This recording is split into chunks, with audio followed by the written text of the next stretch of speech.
آپ غور فرمائیے، روزہ لعلکم تتقون، روزہ تمہیں پرہیزگار کرتا ہے۔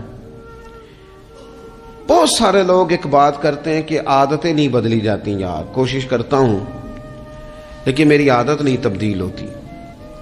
میں آپ کو ایک رائے دینے لگا ہوں، مشورہ دینے لگا ہوں، میں آپ سے یہ عرض کرنے لگا ہوں کہ موقع آیا ہے رمضان شریف کا۔ رمضان میں نہ بندہ روٹین میں اپنی عادتیں بدلتا ہے۔ کسی کو سویرے 7 بجے کھانے کی عادت ہے، کسی کو 9 بجے کھانے کی عادت ہے، کوئی صبح ناشتہ نہیں کرتا، دوپہر میں ہی کھاتا ہے۔ لیکن رمضان آیا تو عادت بدل گئی، 7 بجے والا بھی نہیں کھا رہا، 9 بجے والا بھی نہیں کھا رہا، دوپہر والا بھی نہیں کھا رہا، سارے سحری میں کھا رہے ہیں۔ عادت بدل گئی، بالکل طبیعت بدل گئی، روٹین چینج ہو گئی۔ کوئی اٹھ رہا تھا صبح فجر میں، اللہ کی توفیق سے اللہ تعالیٰ معاف فرمائے تو کچھ ایسے بھی تھے جو 9-10 بجے اٹھ رہے تھے، کچھ الحمدللہ فجر پڑھ کے چلو کسی وجہ سے پھر سو گئے، 10-11 بجے اٹھ رہے تھے، روٹین بدلی ہوئی تھی۔ رمضان آیا تو بدل گئی، سارے سحری میں اٹھ رہے ہیں، تہجد کے وقت سب کی آنکھ کھل رہی ہے، بالکل روٹین بدل گئی، حالات بدل گئے، معاملات تبدیل ہو گئے، اوقات تبدیل ہو گئے، دفاتر کے ٹائم تبدیل ہوئے، اسکولوں کے نظام تبدیل ہوئے، مدارس کے اوقات تبدیل ہوئے، ہر چیز کے اندر تبدیلی آئی۔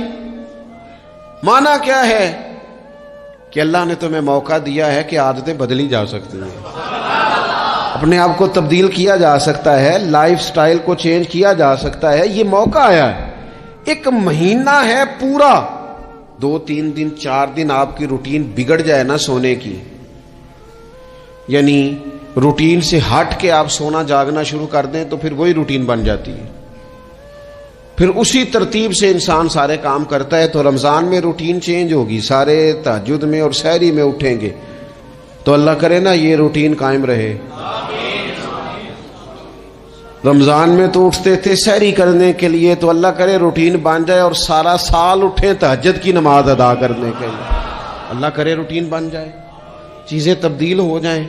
وہ لوگ جن کو ڈاکٹر کہہ رہے تھے کہ دوائی بھی کھانی ہے اور پرہیز بھی کرنا ہے، تو وہ کہہ رہے تھے جی دوائی کھانا تو آسان ہے، پرہیز کرنا مشکل ہے، تو بدلنے لگی ہے نا روٹین، آ گیا نا رمضان، پرہیز کا ٹائم شروع ہو گیا۔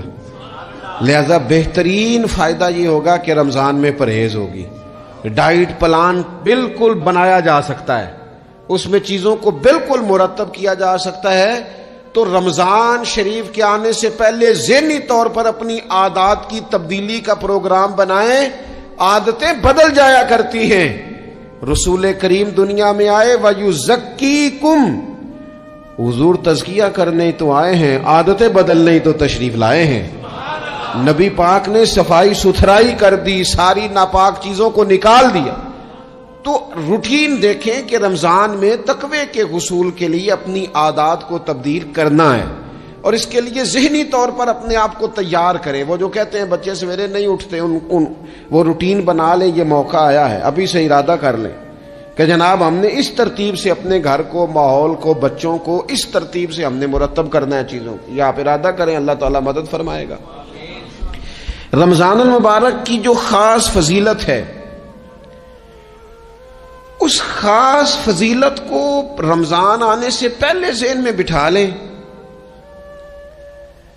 اور رمضان المبارک پورے کا پورا اس ذوق سے گزاریں کہ ذہن میں بات موجود ہو، ذہن میں کہ دراصل رمضان کیا ہے۔ اللہ کے پیارے رسول صلی اللہ تعالی علیہ وسلم نے فرمایا، اے لوگو تم پر ایک عظیم المرتبت مہینہ سایہ فکن ہو رہا ہے۔ حضور فرماتے ہیں شہر مبارک، فرمایا یہ بڑا برکت والا مہینہ ہے، یہ برکتیں لے کے آیا ہے، یہ رحمتیں لے کے آیا ہے، یہ اپنے ساتھ عنایات لے کے آیا۔ اور نبی اکرم صلی اللہ تعالی علیہ وآلہ وسلم نے فرمایا جو بندہ بھی قرب الہی کی نیت سے رمضان میں نیکی کا طلبگار ہوگا، فرمایا وہ اگر نفل نیکی کرے گا نا تو اللہ تعالیٰ اسے فرض کے برابر ثواب عطا فرمائے گا۔ اور حضور علیہ الصلوۃ والسلام فرماتے ہیں جو اس مہینے میں ایک فرض ادا کرے گا اللہ 70 فرضوں کے برابر اجر عطا کرے گا۔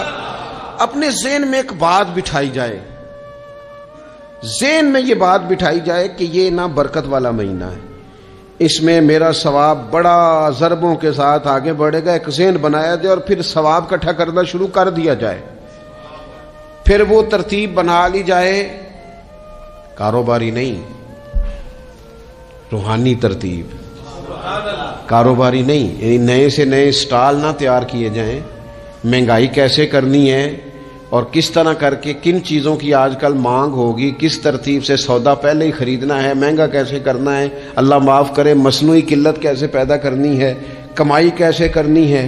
رمضان کے اندر جناب لوگ ساری ترتیب لگا کے، ساری، میرے ایک دوست ہیں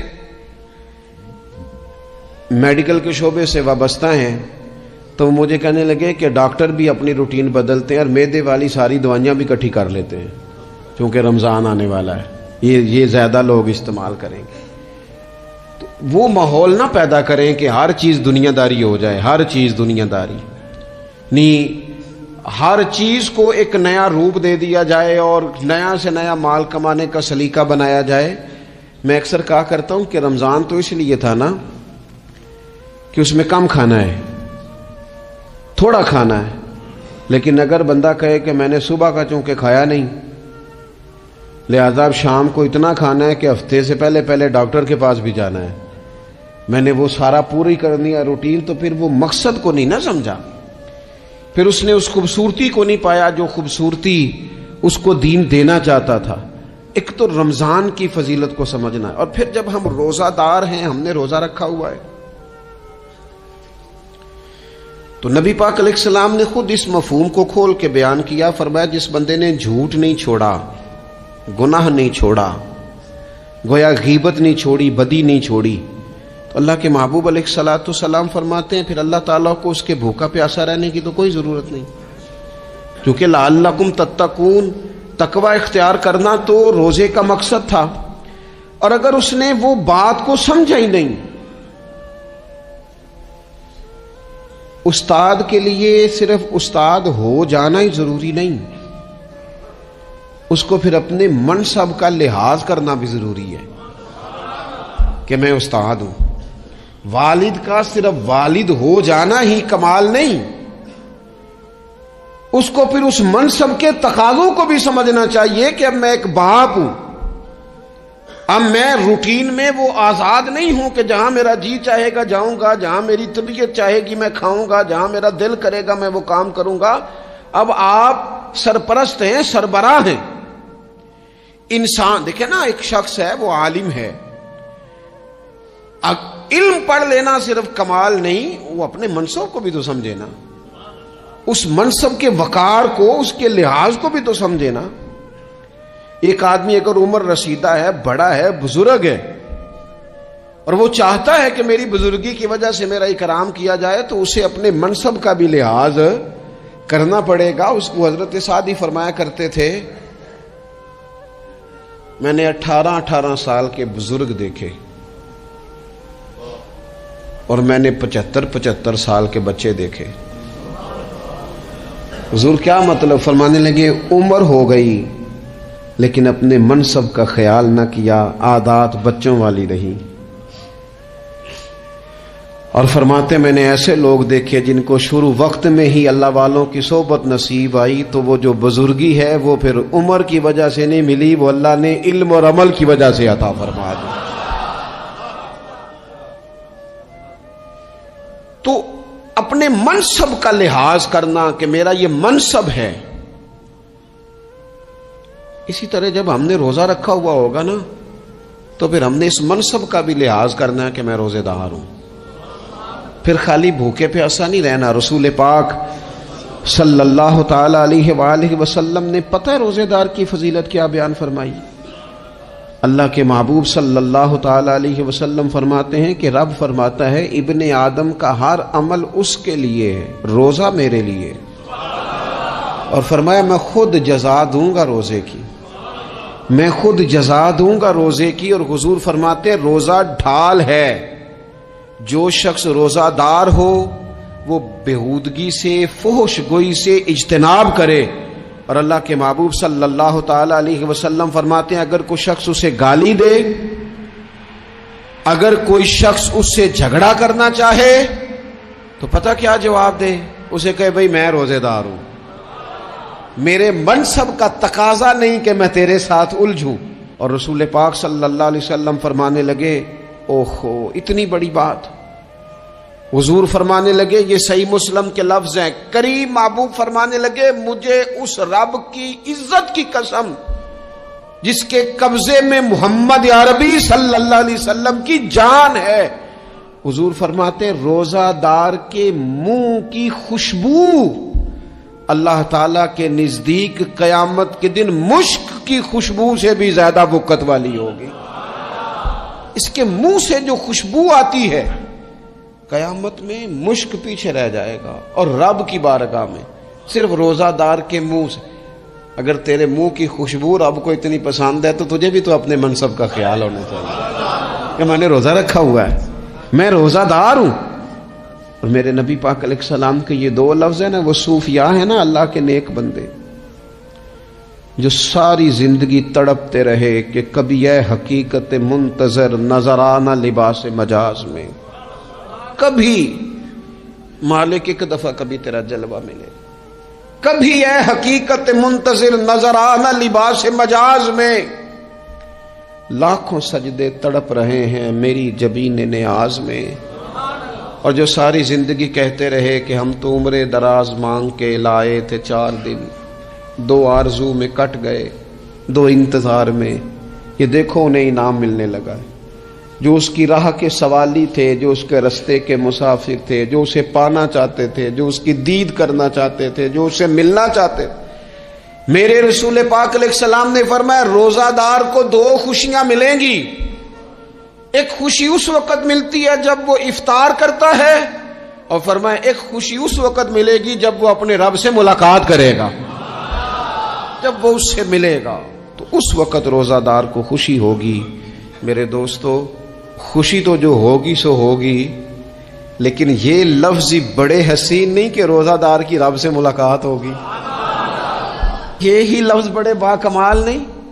ایک روایت میں تو یہ ہے نا کہ روزہ میرے لیے ہے میں اس کی جزا دوں گا، اور ایک روایت میں یہ ہے کہ روزہ میرے لیے ہے اور رب فرماتا ہے میں خود روزے کی جزا ہوں، یعنی باقی نیکیوں پر ثواب ملے گا، روزہ رکھنے والے کو رب رحمان ملے گا۔ نبی اکرم صلی اللہ تعالی علیہ وسلم کے امت کے صوفیاء نے نا کچھ چیزوں کو بڑا کھولا ہے۔ عارف رومی کہتے ہیں کہ ایک دن نا محمود غزنوی نے خزانوں کے دروازے کھول دیے اور فرمایا بھئی میں نے آج ہر چیز کھول دی ہے، جو جس چیز پہ ہاتھ رکھے گا وہ اسی کی ہو جائے گی۔ لوگ دوڑے، کوئی سونے کی طرف، کوئی چاندی کی طرف، کوئی جائیدادوں کی طرف، کوئی خزانے کی کنجیوں کی طرف، کوئی بڑے بہترین گھوڑے اور اونٹوں کی طرف، لوگ دوڑ گئے، جو جس پہ ہاتھ رکھے گا اسی کا۔ سب بھاگ گئے، ایاز بیٹھا ہے، نہ وہ حسن میں رہی شوخیاں، نہ وہ عشق میں رہی گرمیاں، نہ وہ غزنوی میں تڑپ رہی، نہ وہ خم ہے زلف ایاز میں، وہ لذتیں کہاں۔ ایاز چپ کر کے بیٹھا ہے۔ پھر محمود نے ایاز کی طرف مخاطب کر کے کہا ایاز اٹھنا نہیں، آج لوٹ سیل لگ گئی ہے، جو جس چیز پہ ہاتھ رکھے گا اسی کی۔ ایاز کہنے لگا بات پکی ہے نا؟ تو محمود خوش تھے، موڈ بڑا اچھا تھا، کہا بالکل پکی ہے۔ تو ایاز کہنے لگے چلو ٹھیک ہے۔ ایاز اٹھے، پیچھے سے جا کے نا تو محمود کے کندھے پہ ہاتھ رکھ دیا، محمود کے کندھے پہ ہاتھ رکھا۔ محمود کہنے لگے یہ کیا بات کا، آپ سے میں نے پوچھا تھا بات پکی ہے، جو جس پہ ہاتھ رکھے گا اسی کا نا۔ تو تھوڑی دیر پہلے مسکراتے چہروں میں آنسو آ گئے، ایاز بھی روئے تو محمود بھی روئے۔ کہا بادشاہ پکا رہنا، وہ جن کو خزانے چاہیے تھے وہ دوڑ گئے، مجھے تو چاہیے۔ لنگ کئی مہینے تے برس گئے تے تیری دید نو دیدے ترس گئے، تیری تو ملے گا۔ تو پھر کہا محمود نے، اس نے کہا میں وعدہ کر چکا تھا، بس ٹھیک ہے، باقیوں کے خزانے اور میں تیرا، طے ہو گئی۔ فرمایا باقی نیکیوں پر ثواب ملے گا، اور روزہ رکھنے والے کو رب رحمان ملے گا، اللہ کا قرب ملے گا۔ دیکھو نا وہ خاص انسان کو کیفیت حاصل ہوتی ہے روزے میں، رب کے ہونے کا یقین. وہ جو صوفیاء کہتے ہیں نا مراقبہ کرو، وہ نصیب ہوتا ہے. یعنی کسی کو کیا پتا ہے اس کا روزہ ہے کہ نہیں، اکیلا ہے نا گھر میں، فریزر بھرا ہوا ہے، نہیں نہ کھاتا. کیوں؟ اسے پتا ہے میرا رب میرے ساتھ ہے، میرا رب مجھے دیکھ رہا ہے. بس یہ تصور توحید پکا ہو جاتا ہے رمضان. تو پھر اللہ تبارک و تعالیٰ کی بھی خاص رحمت اور کوئی خاص ہی اعزاز. حضور فرماتے ہیں جنت کے کئی دروازے ہیں، ایک باب الریان ہے، اس سے صرف روزہ دار گزریں گے.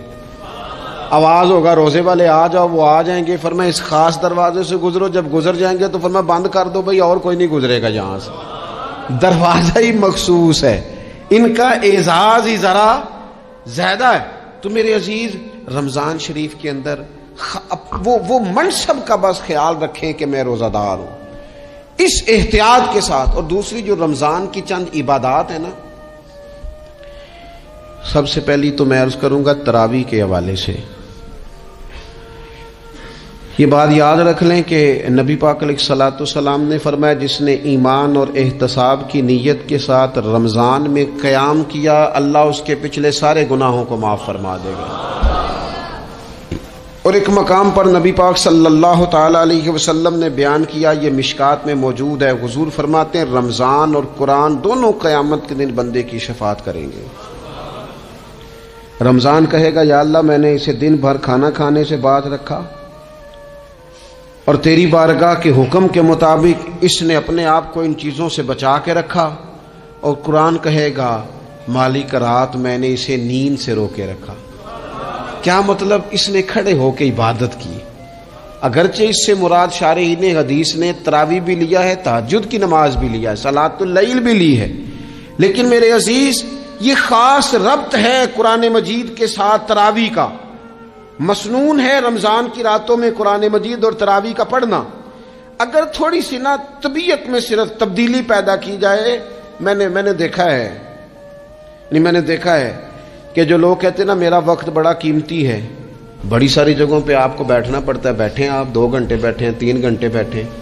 میں نے دیکھا ہے لوگ جاتے ہیں کسی دفتر میں تو رات کو ہی چلے جاتے ہیں اس علاقے میں، کھڑے ہیں، پاسپورٹ کے دفتر کھڑے ہیں، شناختی کارڈ کے دفتر کھڑے ہیں، امیگریشن کی لائنوں میں کھڑے ہیں.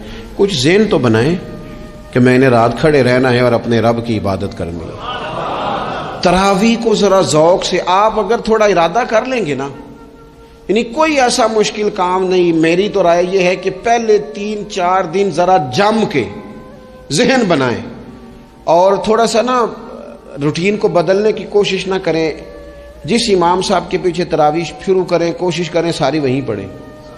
روٹین بدلنے سے بھی سستی آتی ہے. ایک دن یہاں گئے، 2 دن وہاں گئے، تو یہ روٹین بدلنے سے بھی بعض اوقات سستی آتی ہے.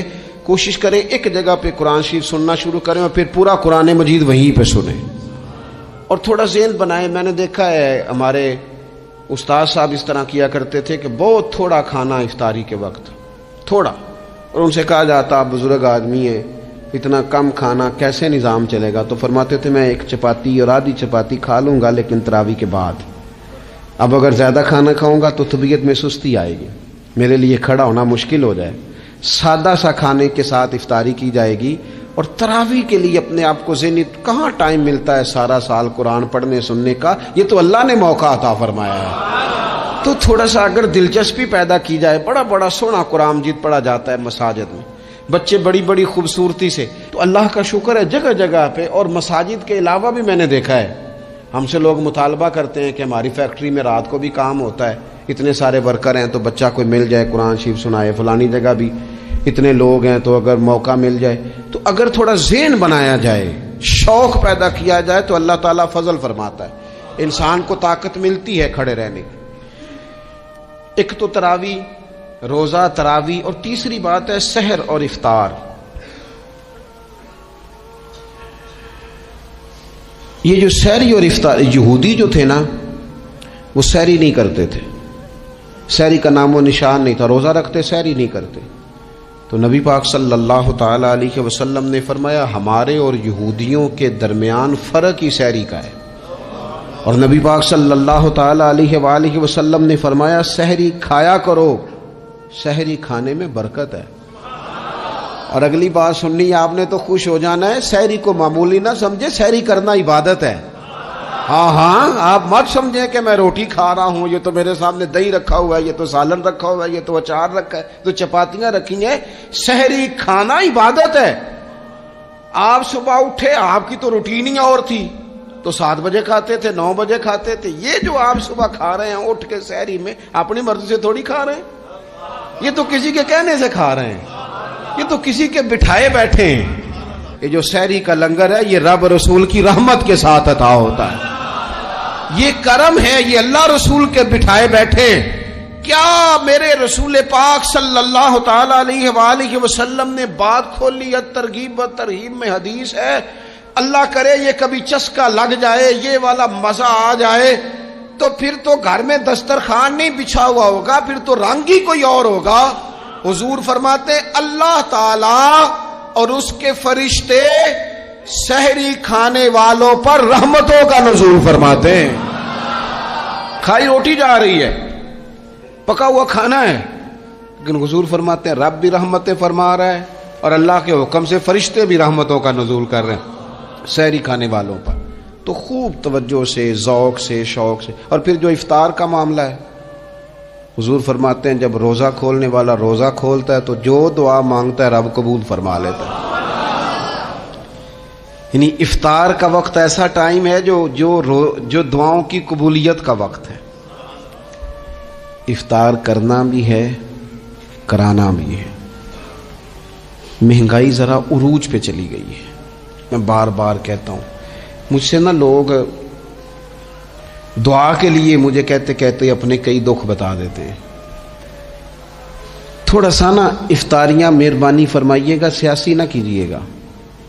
وہ جن سے مال لیتے ہیں، وہ جن کو مال دیتے ہیں، وہ جن سے ووٹ لینے ہیں، وہ جنہوں نے ووٹ لینے ہیں، اس بنیاد پر سحر افطار کے بندوبست نہ کریں رضا الہی کے لیے۔ میرے محبوب فرماتے ہیں جس نے رب کی رضا کے لیے کسی کو افطار کرایا، جتنا ثواب اللہ روزہ رکھنے والے کو دے گا اتنا افطار کرانے والے کو بھی عطا کرے۔ اور ایک حدیث تو آپ پڑھیں گے تو جھوم جائیں گے، سنیں گے تو خوش ہو جائیں گے، المعجم الکبیر میں موجود ہے۔ نبی پاک علیہ السلام فرماتے ہیں جس نے حلال کھانے اور حلال پانی سے کسی کا روزہ افطار کرایا نا، ذرا دیکھنا غریبوں کے گھروں کو جھانکنا، ذرا اپنے عزیزوں میں ایک نظر دوڑا لینا، ذرا رمضان کی نیت کر کے رمضان سے پہلے ہی غرباء تک راشن پہنچا دینا، ان کی فکر دور ہو جائے، وہ پہلی شام ہی اپنے بچوں کے ساتھ آسودہ حال ہو کے بیٹھیں۔ دیکھ لینا یہ نہ ہو کہ ایک بھائی کھول کے کھا رہا ہو اور دوسرے کے بچے منتظر ہوں کہ آج سحر افطار میں کیا کرنا ہے۔ اپنے گلی محلے میں دیکھ لینا، ہم اس رسول کے ماننے والے ہیں جنہوں نے فرمایا میں اسے مومن ہی نہیں جانتا جو پیٹ بھر کے کھائے اور اس کا ہمسایہ بھوکا رہ جائے۔ تھوڑا سا اپنے ارد گرد نظر ڈال لینا۔ المعجم الکبیر میں حدیث موجود ہے، اللہ کے پیارے رسول صلی اللہ تعالی علیہ وسلم نے فرمایا جس نے حلال پانی سے، حلال روٹی سے کسی کا روزہ افطار کرایا تو فرمایا فرشتے اس بندے کے لیے رمضان کے دنوں میں، رمضان کی گھڑیوں میں دعا کرتے ہیں، اور جناب جبریل امین اس کے لیے شب قدر کی رات دعا کرتے ہیں۔ حضرت جبریل شب قدر میں دعا کریں گے، خاص رات، یا اللہ اس بندے پر فضل فرما، اس نے تو غریب آدمی کو افطار کرا۔ یہ ایک عبادت ہے، اس عبادت کا خیال کریں۔ پھر اعتکاف آئے گا، رمضان کے آخری 10 دنوں کا اعتکاف۔ اسلام میں رہبانیت نہیں ہے، لیکن کبھی کبھی سب سے کٹ کے اپنے رب کے ساتھ جڑ جانا، کچھ رات کی عبادتیں، کچھ تنہائی کے اذکار، کچھ درود و سلام کا ذوق، یہ ان ساری خوبصورتیوں میں سے ایک خوبصورتی اعتکاف بھی ہے۔ اللہ کے پیارے رسول علیہ الصلوۃ والسلام ہمیشہ اعتکاف کرتے، اور حضرت عطا بن رباح رضی اللہ تعالیٰ عنہ کیسی خوبصورت بات ارشاد فرماتے ہیں، فرماتے ہیں معتکف تو اس آدمی کی طرح ہے جیسے کسی بندے کو کسی کے ساتھ کوئی کام پڑ جائے نا تو وہ جا کے اس کے دروازے پر بیٹھ جاتا ہے کہ جب تک میرا کام ہوگا نہیں میں جاؤں گا نہیں۔ فرماتے ہیں یہ اعتکاف والا بھی آ کے رب کریم کے گھر بیٹھ گیا ہے کہ جب تک تو معاف نہیں کرے گا میں جاؤں گا نہیں، جب تک تو بخشش نہیں کرے گا میں اس دروازے سے ہٹوں گا نہیں۔ حضرت ابن عباس رضی اللہ تعالیٰ عنہ نبی پاک علیہ السلام کے روضہ انور کی طرف اشارہ کر کے کہا کرتے تھے زیادہ دیر نہیں ہوئی، اشارہ کر کے کہتے تھے زیادہ دیر نہیں ہوئی، اس روضہ مبارک میں آرام فرما۔ رسول رحمت علیہ السلام سے میں نے اپنے کانوں سے سنا ہے، اور جب یہ بات ارشاد فرماتے تھے تو روتے بھی تھے۔ فرماتے ہیں میں نے خود نبی پاک علیہ السلام سے سنا ہے کہ جو شخص اللہ تعالیٰ کی رضا کے لیے ایک دن کا بھی اعتکاف کرے گا نا، اللہ تبارک و تعالیٰ اس کے اور جہنم کے درمیان 3 خندقوں کی آڑ بنا دے گا، اور فرمایا ان کی مسافت زمین و آسمان سے بھی زیادہ ہوگی۔ یہ 3 خندقیں اتنی بڑی جن کی چوڑائی زمین آسمان سے بھی زیادہ ہوگی، ایک دن اعتکاف کر لے تو اللہ اس بندے کو دوزخ سے اتنا دور فرما دے گا۔